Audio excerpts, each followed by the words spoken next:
All right. What's going on, everybody? It's Q Jackson, host of BLK Talk. I'm back with another amazing episode and a very special guest. Of course, all of our guests are special, but to me, this one is very special because for the last 4 or 5 years or so, I've been following one of our culture's favorite aunties on social media, Miss Melba Moore. And she has done some amazing things over these 5 decades. And I've had the opportunity to go back, learn a little bit more about her. And today she's here to talk about it and to talk about the fact that she has not stopped. Melba has no filter. New song. And we're just going to keep going and talking about how amazing her career has been and the amazing things that she has been accomplishing that we all can be proud of. So, guys, welcome Melba Moore to BLK Talk. Thank you so much for having me. I'm so excited to be here and start something again. Yes. I'm excited to have you because for the last few years, like I said, I had been following you and Dionne Warwick, I think, and Anita Baker when you guys started popping up on social media everywhere. And I was very intrigued. I'm like, okay, I've seen that lady. I remember her from Fighting Temptations. That's where I first remembered you. Oh, wow. So you got a good laugh, right? Yes. But as I went back, I'm like, hold on, this lady is not the little quiet lady who with the big voice. There's so much more to Melba Moore, Grammy nominee, Tony Award winning artist. You've also had the opportunity to be blessed with a variety show during a time where you didn't see a lot of us having those opportunities. So you've had a very fruitful career. Like, how does that feel? It feels like now I'm amongst the great aunties because we have a few now because of the new social media opportunities and people like G Nice and folks kind of bringing us into their platform and giving us a fresh breath of air, really. Yes. I really feel good. I feel like I have chances to take rest so I can start again. So it doesn't seem like as long as it really has been. Yeah. It's been a long time. I mean, and you haven't, your work has not gone out of the minds of the people. I know we all have our highs and we have our lows, but throughout all of the times, like your work has never left the hearts of the people. Your music has continued to play. Right. Your reruns have continued to play. You even had a sitcom in the 80s, right? I had a sitcom, but I think what's important about that is the play that the musical, the Broadway musical that I got the Tony Award for, which was Pearly. Yes. Now, what we did that I never really think to mention is 10 years later, after I got the Tony, we went and put that on videotape. Nobody did that back then, so that's why people can go and Google it and see it now. And some people, we never really talk about it, so they just think, well, that's Pearly. Yeah. But they're seeing Pearly the video with Robert Guillaume, who never did the Broadway show. I mean, these are just little, bits of wisdoms that I guess I can put into a book sometime. Yeah. That might be your next project coming at you. That the Melba Moore story. I think I want to be a part of that one. I would love for you to be. Yes. So the original Pearly, was it Sherman Hemsley? Well, Sherman Hemsley played Gitlow. Okay. But Cleavon Little played the part of Pearly. That was the lead role. Okay. And older people might remember him in Blazing Saddles. He went on to do movies. He was a great comedic actor. Robert Guillaume, who did the video, was on a TV series that he starred in. I can't remember the name of it right now. Benson. He was from Benson. Yes. And because this is important because there were important visibilities of Black people once again when you didn't see too many people in those huge medias looking like us. And Robbie Guillaume was one of them. But now Sherman Hemsley is very important. Yes. Because we've seen him on the Jeffersons and All in the Family as this comedic star. And that's exactly the role he played. He really played one character, which was kind of like himself. Yeah. He kept changing the names, but it was still, how you does still the same person. It was so his first it wasn't his first theatrical piece. He was a theatrical actor. I was the only one in the show that had never acted before. Oh wow. Never But would have known. and Pearlie the musical, Sherman played the role of Gitlow, and he was just hilarious. And he went on from there to television to do all the things that we've seen him do since. Yes. Oh, So one other person, mhm. because also I think I know Debbie Allen was in that, but she was in the chorus as a dancer. Wow. These were important things that people might want to know. She don't have to mention that she's done so many things now, and now she's a director on TV. So who cares, you know? So these are just little things that you want to know if you're talking about something that you're interested in. But one other thing is that if you watch Pearlie, you'll see that it's a gospel musical. Mm-hmm. The opening song is a great big gospel choreographed Broadway style gospel musical. Mm-hmm. Opening, but the one who's the star of that opening song, her name is Linda Hopkins. We should say who she is because she sang the opening song, "Walk Him Up the Stairs," which was the funeral song of the old white captain who died standing up. Mm. And so, so the funeral song we sang for him was "Walk Him Up the Stairs." We had this great gospel, glorious, joyful funeral because he was dead. Anyway, that was my beginning on Broadway. I mean, you have had the opportunity to do Broadway. You've had the opportunity to do music, and your career just continues to evolve, over 50 years later. But for you, when was that moment where you knew you were truly walking in your purpose? Now, Oh, because it's done now. yeah, Because as you go along the way, there's so many dangers and trips and falls, and so many times where it looks like it's never going to pick up again. yeah. But now you can look back and say, "Oh, this is where I belong." But only after you've done it, and you can look back and see what they were. Now, I can try to take some steps to say, "Okay, this is how I function." I don't need to go over there because I don't do that very well. But so many of the things that I did in the industry were things that either had never been done by Black people before. For instance, my very first Broadway show was hair. Mm. You, who was that you had like taken over for? Was it like Diane I Keaton? replaced Diane Keaton. Replacing Diane Keaton. Wow. So that didn't happen. First of all, how could I say you didn't just go audition for the part? I still don't know how to audition. So I'm just saying there were incredible things that happened for me. But my first professional job was as a public school music teacher in Newark, New Jersey. Aw. Very far removed from anything to do with entertainment. Loving on the kids. Absolutely. That's one thing that was connected. The first audience was the classroom for me. And the thing is now, Go ahead. kids are very honest about a lot of things. So, like, you have to learn humility dealing with kids because they are going to tell you the truth. So, during your time in the school system, what did you learn about yourself and what you wanted to do moving forward? Well, look at other people, see what they're seeing. You can't see it from that perspective. And in the classroom, you're responsible for guiding that. Mm-hmm. So you have a lesson plan that you have to follow. And in the case of teaching music in the public schools, it's very difficult because it's not respected. So your boss, the principal, doesn't give a hoot about what you do. Yeah, that's true. They don't support you. All of the arts have been cut. And because we don't understand the value of it, and somebody who has no caring or understanding about that is in charge of it. Mm. So the first thing you learn how to do is how do you still get the job done when your boss doesn't support you? Yeah. How do you go against the grain? Now, Black people should know that very well, okay? Yes, resilience, that is what we possess. But the thing that you said is that children are honest. And so I'm thinking about myself going into the classroom as a novice and not knowing any of that then, but looking into their faces and seeing what they see and having a lesson plan. How am I going to teach my class if the boys are going to throw spitballs all day, Am I going to get any discipline? And one of the things I noticed is that my voice, if I would sing for them, they would listen. Mm-hmm.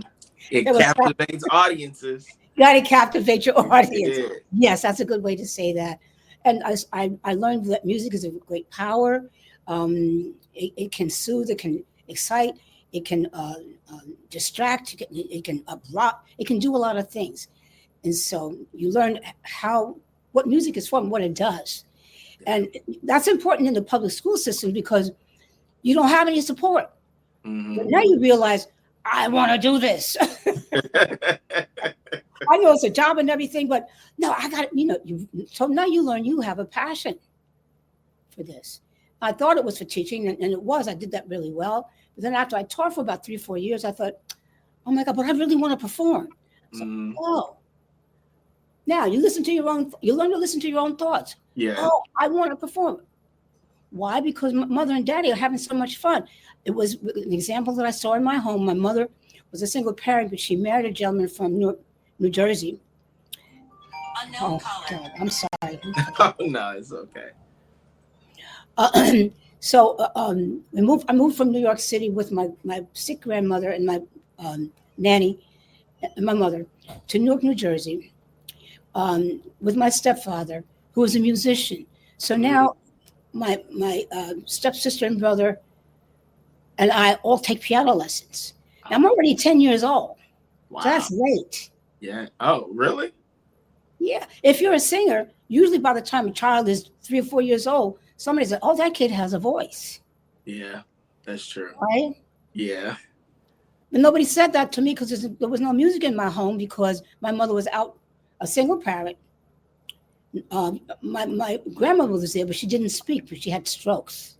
So I'm saying about the first community that you're in, mine was broken and kind of tattered. But unfortunately for Black people, that could be almost typical. Yeah. Because we were brought here as slaves. All this connects, So then anyway, so we moved to Newark. We all take piano lessons. We have a father, a mother. I have cousins. I have an actual family. Yeah. So now I have to learn how to communicate. Because you see, I know how to communicate now, right? Yes. Yes.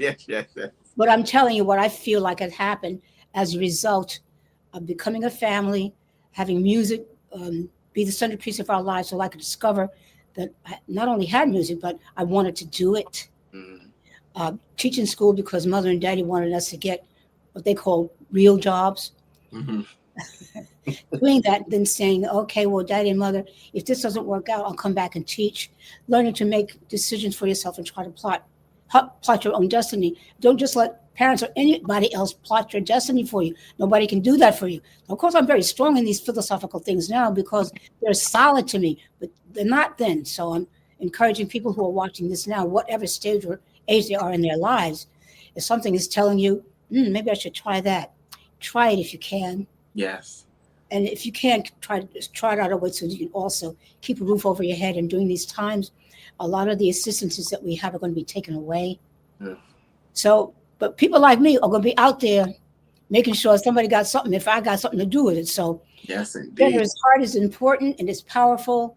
And it's not just a philosophy, but we're going to save each other like we always have. Excuse me, my eyeballs getting bigger, right? and I agree with that. Like, I believe in that very same thing. Like, life is, although 70, 80, 90 years to some may seem long from the outside, that time goes by very, very fast. And, you don't want to look up and there's so many things in life that you've wanted to accomplish, but you were scared, or that voice from other people saying you can't do it was the thing impacting your decisions. So, guys, if you are out there and there's something you want to do, you would rather know that you had the opportunity to do it, you experienced it, you didn't like it, you may have failed at it, but at least you did it, so you don't have any regrets. Now, I don't know how much time we have, but I think what you said was extremely important in terms of me trying to get out what my heart is and what I think is important to people, not just to give you my credits. Because it's not for me. I got mine now. Oh, see, that's beautiful, though, when you are the one that's being celebrated, but in the midst of people celebrating you, you're imparting jewels and wisdom and things like that on other people. Like, that is, you're a messenger. Yeah. The world needs you. Thank God for social media. because Oh, had it not been, and I know COVID was a bad time for a lot of us, um, a lot of people, but in some ways it brought us closer together with things that mattered to us. It showed us how healing music was. It showed us how important family was, and it also showed us how important it was to get out here and do what it is you wanted to do. And on multiple occasions, late nights listening to D Nice Club Quarantine. His Auntie Melba, he's playing Auntie Melba, and I'm seeing you right in the comments. Like everybody is joining in, everybody is giving you your flowers. But like I said, in the process of you receiving those, you're still out here sharing with the world. Like that is an amazing thing, and you're not stopping. Like your new song. Let's talk about that real quick. I know we're jumping yes. ahead, but No Filter, I listened to that song when it came out, and it gave me chills because it reminded me of a conversation that my father and I had about life in general and doing the things that you wanted to do and not really worrying about what other people had to say. Did So your for father advise you like that, or how did it happen? oh, you said what? Did your father advise you to do that, or how did the conversation go between your father and you? So yeah, we were having a conversation and he was just telling me, son, I know there are a lot of things out here that other people will always have an opinion on about your life, but it's your life to live. I support you, whatever it is you want to do, business wise, whatever it is. So it was pretty And much him encouraging me And to go I out. wanted to hear that because we hear so many disparaging stories. We Yeah. want to hear the ones that are encouraging too, so that those who are always there for us, we give them their flowers too, and we know that they're there for us as we go on and try to just live our lives, because it's a challenge for everybody, no matter where you are, what your level is. So this is important, not just to tell my side of the story, you know. It is very, and for you, No Filter, where did the concept come from for you? Uh, for No Filter. Yes. It came from George Pettis and Angela Pettis, who wrote the song. Now they wrote it for me Hmm. because they think that's how I am, right? Energy. You listen to the music, but And when is it starts how with the she's drum, okay, then it hears my voice up in the sky somewhere. Woo, I'm singing the background, the lead, everything, right? wow. But they designed and arranged this for me, and the lyrics. You ain't got to impress nobody else, and live your best life with no regrets. Well, I Yes. say that too because um, I repent all the time. If I do something, I'm trying to fix it. Hmm. So you don't sit there and regret. You fix it. Yeah. You learn from it and you move on. And if you're blessed enough, like you have been, you've taken those opportunities and share it with somebody else so that they may not necessarily make the same mistakes, but they'll have a little bit more of guidance as they're experiencing the things they're experiencing. And that reminds me of the last verse, which is, you don't need permission to love yourself. Mm, mm, not Uh, at all. the man in the mirror is the only one you have to look at.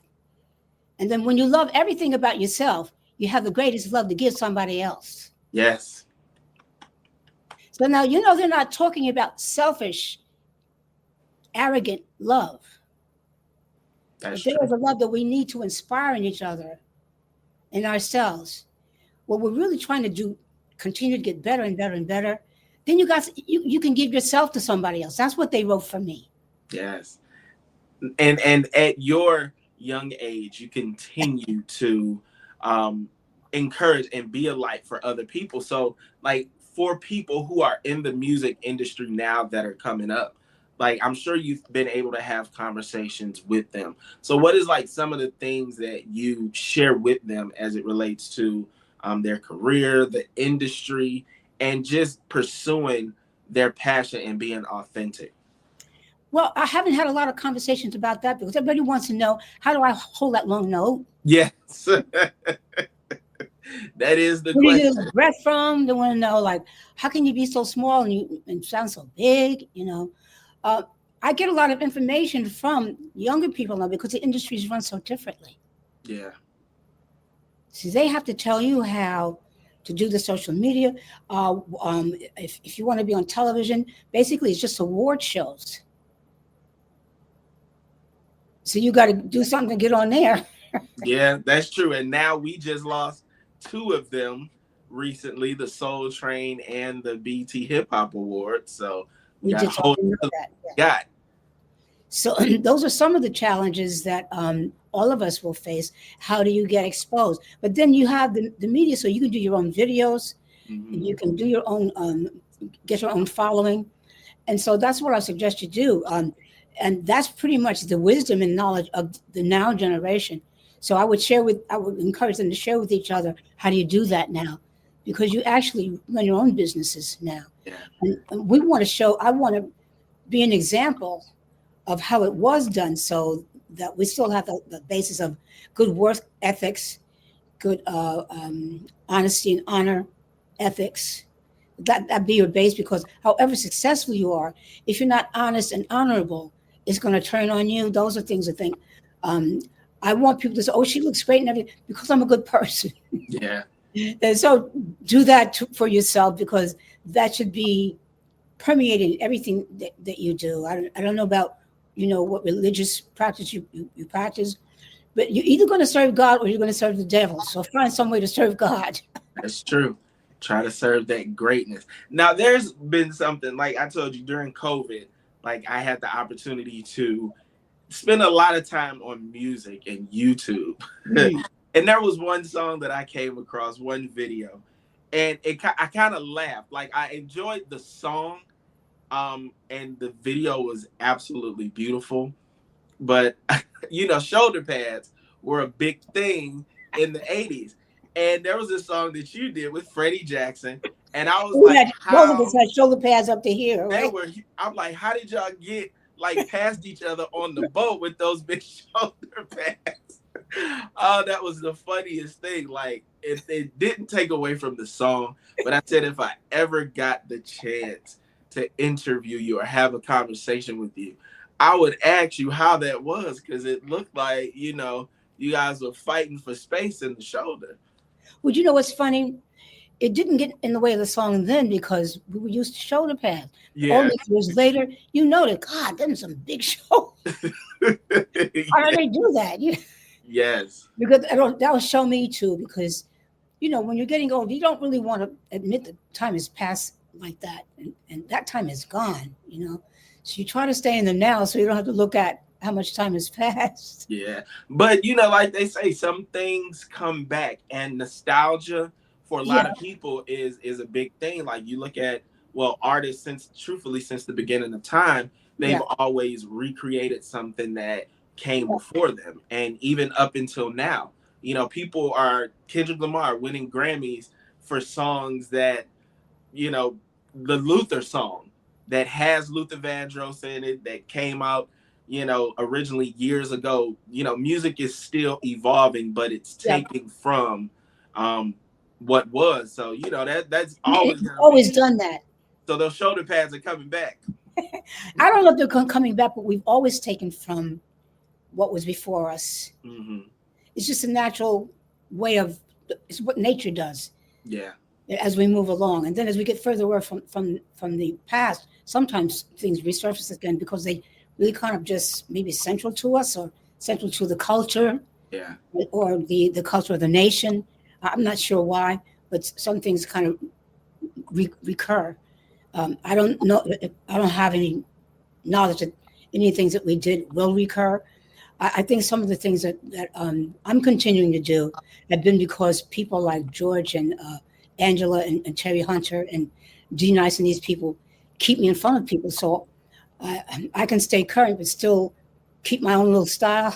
Yes. I don't have to evolve so fast. And I know people appreciate, like, I know me, for instance, I am the tender age of 38. So by the time I came in the world, you had already accomplished so many amazing things. And, coming up, I heard what was on the radio, but it was my parents who played different things in the house that I would hear from their time, so on and so forth. And it made me appreciate the industry then. It made me appreciate true artistry. Like when I go and hear Anita Baker or a Dionne Warwick, who I've recently been able to see, or Gladys Knight, whoever it is, there's a different type of artistry Yeah. that is still Yeah. there, compared to a lot of the artists nowadays. Yes. And thank God Atlanta is home to so many amazing shows. Like August 30th, is it? What's Yes. going on in Atlanta? You and Shirley Jones, who I've had the opportunity to see. Yes. Climax. You ladies Yes. are going to be hitting the stage. Tell us about that event. Together. Yes. Well, on the same stage, yes. We'll be doing a concert. I think Bill, the promoter, has called it Music Heals. Yep. And we're going to be on the stage together in Atlanta at a venue called, I think it's a new venue called the Eastern. Mm-hmm. And it's brand new and it's huge. It's state of the art. I think there are about 3 floors to it. Oh, wow. And I think we're going to have like a meet and greet on the top floor at the end of everything. Oh, wow. So it's going to be very spacious and glamorous and all kinds. I mean, we're on my rhinestones and everything. I definitely have to be there. Now, for this particular show, of course, we know that is very true, that music heals the world. But for you, what does this show mean to you? Well, I was a little bit intimidated when I heard the promoter was going to call it Music Heals. I said, "Oh my God, I'm going to have to show that I'm healed." But what I thought about was, oh, okay, well then I'm going to have to kind of articulate my lifestyle. Mm-hmm. So you can see, by what I wear, you're going to be able to see my bone structure. You're going to see that I work out. Okay. So we always say that, mm-hmm. and we do it. But there's a purpose for everything that you do, and a goal for everything that you have. And you can talk about it, and that's important to do. And of course, as a vocalist and a speaker, I'm going to do that. But I'm going to have to show you. Yes. And so I thought this morning, realizing that August 30th is right on top of me, I better get in the gym. I want to get in the gym, but what do I want to? So I did a special, thorough workout today, because there's certain areas of everybody's body, and certainly when you're older, it's more evident that, especially like your knees and stuff. Everybody knows about your knees. I said, okay, yeah, but you don't just use the knees, so you can't just work the knees. So I said, no, well, your body got to talk to you. So okay, well, how come I'm having difficulty? Well, because the supporting area above it and below it are not working. So I said, well, why not? So because you didn't stretch them. Now I stretch. So when I walk on the stage at the Eastern, I'm gonna be able to walk like I think I'm cute, because everything's working. Like you're cute. Excuse me. Yeah. And there's a huge difference of thinking and knowing. Yeah. Because I asked God, what is it? It's not just my faith that I'm saying, oh yeah, I believe it. He wants you to do something to show that he's working in your body. And that came from the Spirit, which is invisible. You can't see it or touch it or nothing. So it has to be something that has translated into something that's tangible. Yeah. And so I said, well, I worked on my voice in different ways that maybe I haven't been doing, because you got this, and so you didn't worry about nothing else. And so maybe you better check that and see if it's still there. And you do that more when you're older, because certain things are waning. You don't have those hormones that you did before, so you have to replace them with things that you actually have to do, if they're your diet or medicines or whatever. So you have to kind of revamp and rework the whole being. That's what I'm doing to get ready for the Eastern.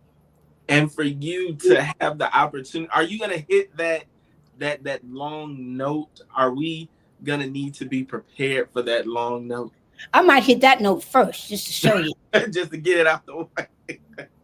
Now, how long is your set? Like, how many songs are you performing?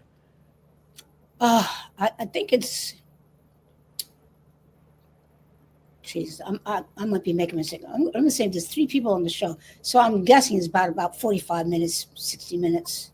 Oh, Just wow. three people on the show, so Okay. I mean, normally probably would be 90 minutes, but I don't think you want 90 minutes from three different acts. It's too long, I think. I mean, no, for No? me personally, if the music is good and it's worth it, like I am there all day. I come for a good time. So as long as that stage is popping, I am okay. Well, I just don't remember what the contract says. Whatever it says, I'll do. So it may be 90 minutes. Yeah. Now, are you gonna infuse like all of your music because you not only R&B, which I mentioned earlier, but you've done gospel, you've done rock, like you've done everything. Are we gonna get like a fusion of Uh, everything? you get a fusion, but it's going to depend on what we find out the audience is. Okay. Because I'm so diverse, I don't want to do things that they don't relate to.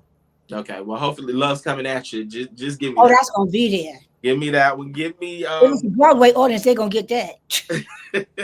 I want the new song too. Yeah, give me that one too. Oh, yeah, you're going to get the new songs, definitely the dance songs, because we know everybody wants to be up and having a good time. Then I have to see what the other songs are going to be, because there'll be things that are tributes to people like Barbara Streisand, Mhm. like Selena Horn, Okay. who are, just incredible singers.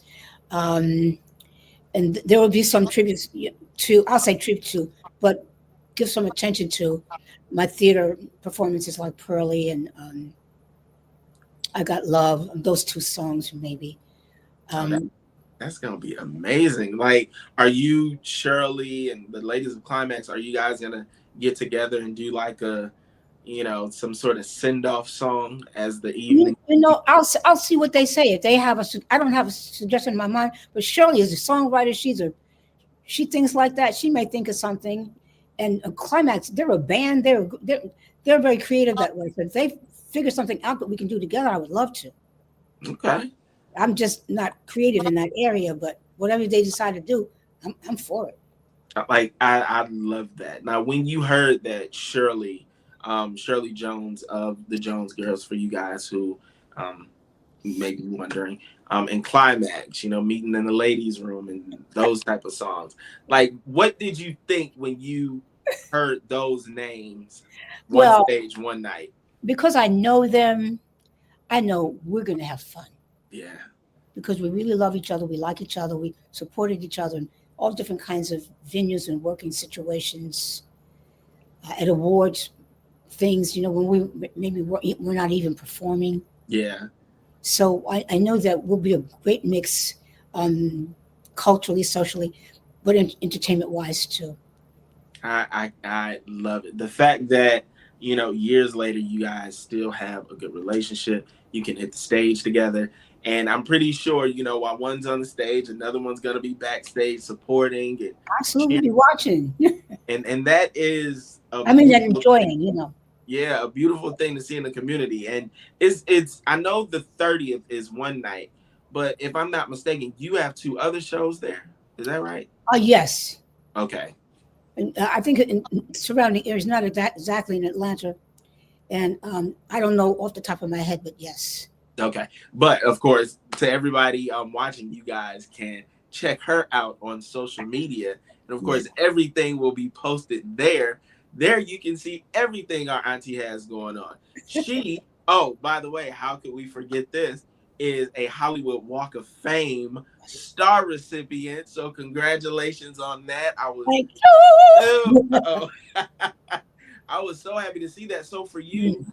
years later, the awards, the honors, like they Ah, don't stop. this is that time now. I might be upset about getting older, except this is the time when you start to get your accolades and people just honor you because they feel like they want to. They want to make you know that they remember that you're here on this planet. That they feel like you were contribution. It's Yes. a really wonderful time in that way.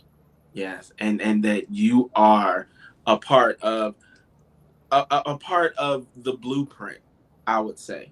The You- blueprint, and I like to kind of realize now with the Hollywood Walk of Fame that as long as the sidewalk's there, I'm gonna be there. Yes. It's permanent. And I think sometimes I know people like myself have had my nose to the grindstone so much. I don't really know what the process was or think about it. I don't, you know about it and everything, but it's you got stuff to think about and focus on and do. And Yeah. now that it's happened, and I have to stop a minute and go there and look around me and see the other people that made this happen, like Cat Williams, paid $75,000 for this to happen. Wow. He's got, He believed in you and that legacy. and we had not met each other before. Then I find out that's the kind of person he is. So, oh my goodness, I can't pass over this. This is what these people are made of, Wow. and different people that like